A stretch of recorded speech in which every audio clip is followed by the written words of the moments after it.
One of the most common questions that comes up when it comes to residential roofing is, what is the best brand of shingles? And unfortunately, there's not a huge significant difference between them. So I figured I'd talk today about the difference between brands and why that's not a significant difference.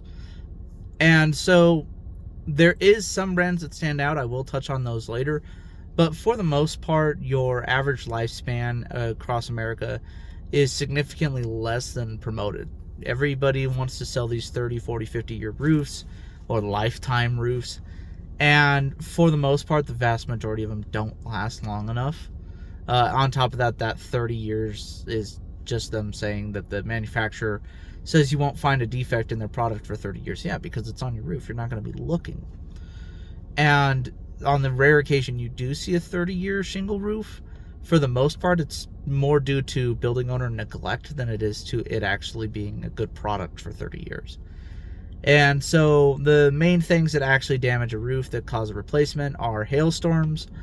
There's a significant portion of the U.S. that will have a hailstorm at least once every 20 years that is above 2 inches, which wipes out the majority of brands.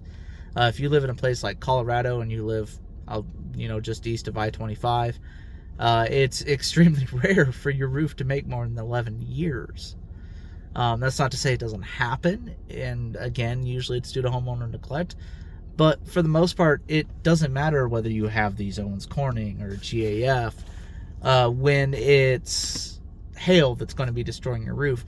And the same for wind damage. And now people think that, oh, well, this roof can withstand 130 mile per hour wind. Yeah, maybe it can. Doubtful, but maybe it can survive 130 mile per hour wind. You know what it can't withstand, though? It can't withstand the carports, the trees falling on them, carports getting ripped down to the ground, rolling across the roof.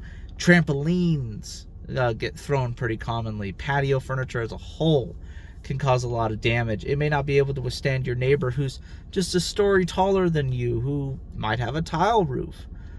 It's stuff like that. And so, well, what about in areas that don't get 110 mile per hour wind, 130 mile per hour wind? What about areas that get a 70 mile per hour wind and think that that's a horrible windstorm? Well, take, for example, parts of Oregon and Washington. When they get a 70, 80 mile per hour wind, even a 60 mile per hour wind, their trees have shallow roots. Their trees are not built to withstand those heavy winds a lot of times. And so now, rather than it picking up a carport that is well supported, rather than it ripping the roof apart, well, now a tree has fallen on your home.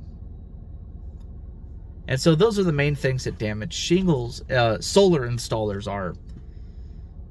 I'm not going to touch on that one today, but solar installers are probably one of the biggest threats to residential roofing.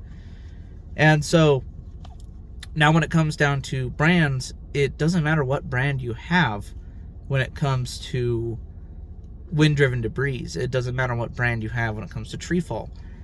It matters very little what brand you have when it comes to a fire. And it also matters, unfortunately, very little what brand it is when it comes to excessive heat exposure. Now, where this comes into play is, say you stuck around in your house as the city redeveloped. Hey, your neighbor's like 5-story tall. It's a commercial building. They've got glass, or they've got the mirrored windows all the way around it, so it's just reflecting, a bunch of sun down back onto your roof. And your neighbor to the left, oh, well, he's also a little bit taller. Eventually you get stuck in these magnified areas. And when your roof temperature is